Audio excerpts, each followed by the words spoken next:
the one, the only, the Hall of Famer, Bill Walton, here on the Rich Eisen Show. How are you, Bill? Yeah, here we go. I'm alive. I'm married to Lori. She's still here. I haven't broken any Tesla windshields today. I'm on the Rich Eisen Show. Yes. So what could be better? It's a beautiful day in Southern California. It's a wonderful opportunity to celebrate the greatness of all that we have and to lift the spirits of those in need, to ease the pain and the burden, and come together as a team, as a community, and with the collective sense of effort and purpose. And let's get this thing going right now. The Final Four. The women tonight, man, incredible. You got the early game, Arizona and UConn. Yep. Oh, my gosh, Adia Barnes. She's from our hometown, San Diego here. Gino is just absolutely spectacular. Dawn Staley, I've known her forever, South Carolina. And then Tara at Stanford. This is going to be incredible. And then tomorrow you got the men. You got the early game with Houston. I love Cougars. And then the Baylor Bears, growling. And then Gonzaga, UCLA. Let's play. What do we have to wait for? My goodness gracious. Yes, the moment of truth that we're all anticipating so much. We want it to be there, but as the great champion has to be, yes, you've got to be patient, and you've got to wait for the start before you come out with a volcanic explosion, which is pretty much the way the Gonzaga Bulldogs play every time. And UCLA better be ready from the first tap, because we saw what happened with USC. And USC, what a remarkable team and season they had, and all the players and the coach and the whole USC community. I believe that's where I broke your windshield. Yes, Katy that Perry. was. Oh, my gosh. On the campus at USC for the Katy Perry video. By the way, I don't know if you're aware, Bill, can you get the number of people who have actually downloaded that video on YouTube, who has actually seen it? It's in 9 figures, Bill. It is easily the most viewed thing I've ever done, was that video that you and I shot at USC for Katy Perry. That was a fantastic day. Just a joy and a privilege and a thrill and an honor. I've done a lot of things in my life, but few things rank, rate, or compare with that. I don't really try to get into that. I just try to enjoy every moment, as I hope these ball players do, both the men and the women's side. Yes. And so, but when I got to be with you, when I got to sit there, and someone who I grew up watching, someone who I just grew up dreaming that I could one day do something with my life the way that Rich Eisen has been able to do with his. Because as a lifelong stutterer, it is so difficult. Speaking is my biggest challenge. Athletics, basketball, that was the easiest part of my life. And then academics, that was next, straight A student. But man, the orthopedic health challenges, 39 operations, all the replaced parts, all the fusions. But even more so than that was the speech impediment. And to have you in my life, to have Chick Hearn in my life, to have Bob Costas and all the guys that we've worked with, Ralph Lawler and Chick Hearn, and just the amazing number of people I've come across. When you and I got together that day with Katy Perry at the Galen Center, I had reached the top of the mountain. It was absolutely the pinnacle. And I've been trying to duplicate, replicate, get back to that top. I'm struggling. I'm working my way back up. I'm trying to get there. Put me in, Coach. I'm ready to play today. Well, it's funny you say mountain, because the mountain was also there in the video, too.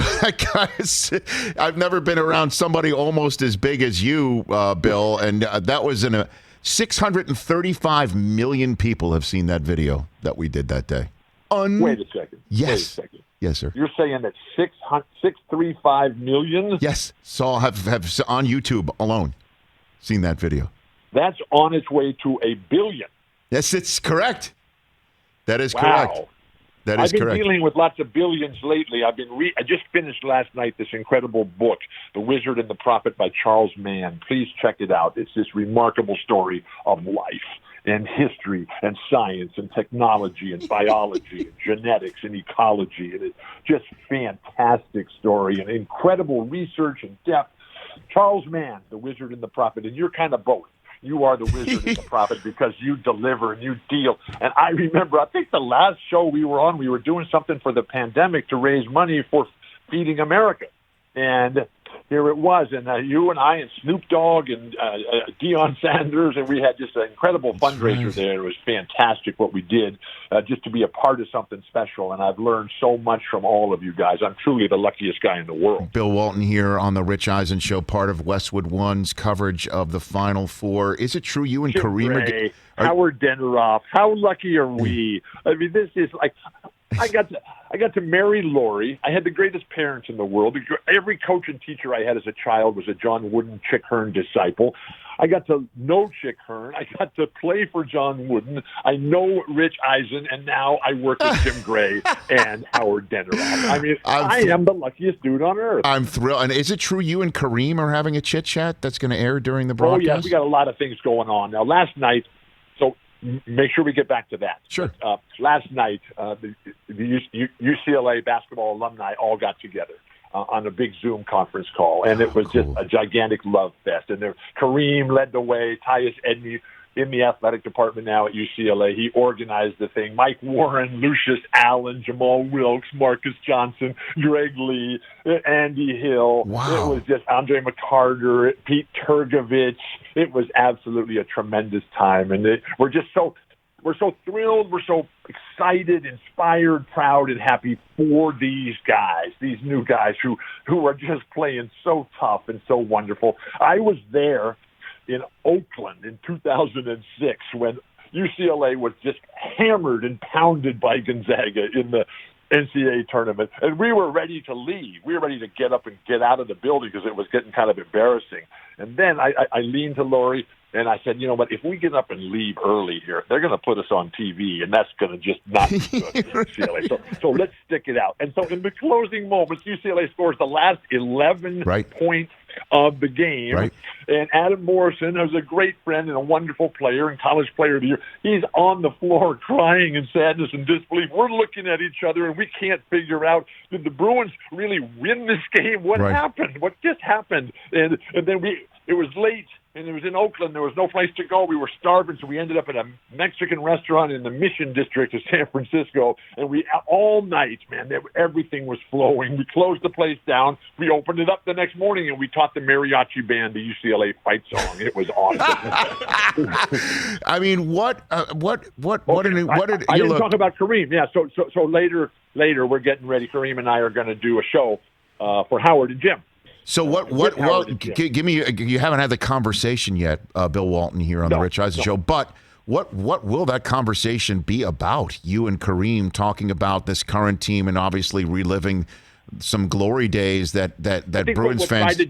What we're trying to do is try to recreate what it was like to be part of UCLA and the team and the history and the dynasty of John Wooden and Chancellor Young and J.D. Morgan, the incredible athletic director, and Ducky Drake, who were the four pillars of the athletic community there at UCLA for so long. And if you've ever seen that HBO documentary called The UCLA Dynasty, it's really a spectacular program in terms of, because most of the things that have dealt with John Wooden and UCLA have been on his impact on people's lives over the course of what happened to them, us, after we left UCLA. But this was about the time. This was about Sidney Wicks, and this was about Kareem and Lucius Allen and Mike Warren and Gail Goodrich and Walt Hazzard and Jamal Wilkes and Greg Lee and Henry Bibby and Marcus Johnson and Dave Myers, who sadly passed away. But all these incredible players, and Larry Hollyfield and Larry Farmer, and it was just so fun. And so we're going to try to share and create what that experience was like, and then transition it to today and how thrilled and overjoyed we are with Mick Cronin. What he has done is simply the greatest story ever told. And we needed a miracle, and we got a miracle here. And now we're on the crest of a wave where paradise waits, but we have an unbelievable opponent in front of us. Because Gonzaga, they are special, and they are a team for the ages. And this guy, Mark Few, so very similar to John Wooden, and all the players that they have. Come on. I was sitting there. I watched the Conference of Champions every single night, and all these terrific teams. And there should have been 8 teams in the Conference of Champions, but Stanford and Arizona State were just bedeviled by injuries, and Arizona was not eligible for the tournament. And so we still got 5, and I think, 4 of them went to the Elite 8, and now one of them is still alive in the Final 4, and then 2 in the women's side. So it's just been a fantastic year. And I watched the Conference of Champions, and I've been on USC's bandwagon, driving the train really, all season long of how great they are. And they came out, and Gonzaga, they just made them look like they weren't even ready to play. And that's what great teams do. They define the terms of the conflict, and that's what UCLA is challenged to do, is to not let Gonzaga just run and flow. I mean, Gonzaga, it's like the Columbia River coming down. It's like Celilo Falls before they put the Dalles Dam up there and took away the Indians' fishing spots. And it was just such a beautiful, beautiful place up there in the Northwest with Coeur d'Alene and the Gorge and all these different magnificent volcanoes and lava flows. And now you've got this Gonzaga team, which UCLA is up against. And Gonzaga is a team for the ages. And this is going to be the ultimate challenge. But what great champions do, I mean, think of what Muhammad Ali did. Remember his book in the late 70s? I think it was just called The Greatest. Mm-hmm. And it opened with in the ring in Africa against George Foreman in the first round. And that was like the first paragraph of the book. And Muhammad Ali, who was supremely confident and just the greatest of all time in terms of his impact on the world. And he goes in there, and all of a sudden he finds himself all by himself against George Foreman, and then everything had to change. But as the great champions do, they make the other team play their game. They turn them to become irrelevant cannon fodder. And that's generally what Gonzaga has been able to do to all of their opponents this year. I just love the way they play. I love their culture, style, and identity. Everything about them is just over-the-top fantastic. Their players, Timmy, Suggs, Ayayi, Corey Kispert, then Nembhard, and then Watson, and they just keep coming. They're totally interchangeable. And they remind me so much of the Boston Celtics in the early 70s, one of the great teams ever. Cowens, Havlicek, Silas, Nelson, JoJo White, Don Chaney from the Houston Cougars, Elvin Hayes, and then he either had Paul Westphal or Charlie Scott. It also reminds me of a classical music symphony. Maybe it's Tchaikovsky. Maybe it's Mozart. Maybe it's Beethoven's Crashing Thunder. But whatever it is, it's a whole group, a whole team in unison following the coach's lead. It's almost like it's not even almost. It is like being in the pit at a Grateful Dead concert when they have broken into the songs of today. Help on the Way, Slipknot, Franklin's Tower, St. Stephen, the 11. Let's get going. Let's drive this thing over the top, get in our own volcanic explosion, and let's see who can play, who's got a game, and who's ready to go. Well, and you got a ticket. You don't need a miracle. You got a ticket. You're going for Westwood 1. I got a ticket on Westwood 1 with Howard Denneroff. That's right. Jim Gray. I got a seat next to Jim Gray, who's just going to be working the phone, who's going to be everywhere with everybody. It's going to be a terrific show there. We want to salute all these great athletes who have worked so hard. We wish that everybody's going to be safe, and we just hope that we can get the equity on the women's side that they deserve. And that it's on our soul. It's a stain and stigma that is just unfair and not right at all. And we're willing to stand up. We're willing to kneel down. We're willing to take any steps necessary to get them what they deserve. And when I see this women's team play, boy, Stanford is just over the top. No, and I agree with you too. Bill Walton here on the Rich Eisen Show. We're going to be taking a break, and we'll see everyone else in hour number 3. But I've got 2 minutes left here on Peacock with Bill Walton. So, Bill, before I let you go, I got 2 minutes to the old hard out at the end of the hour. I've got my eye on the clock. My social media guy, TJ Jefferson, has taken out of storage that we have here my rear windshield that we have kept here. It is a keepsake. Oh, yes. Yes, it is, Bill. It is a keepsake. And somewhere around here is your sweet note that you sent me saying that you wanted to pay for it. If you notice, that was never cashed. ever. Lori's the CFO. She's the CEO, the chief everything officer. But I just work here. This is a badge of honor that I got to drive you to your spot so you could go home on time from the Katy Perry video.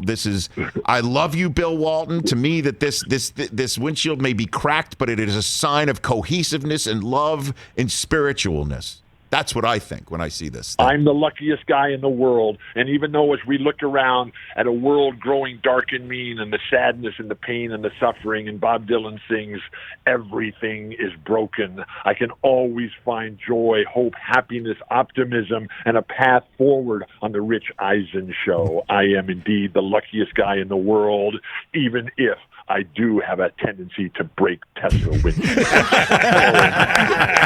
What was your chair, right? I mean, I remember it was a hardback metal chair that I'm sure you must still have to keep your back. I am sitting in that same chair right now, and the chair is saying, don't get me near that Tesla.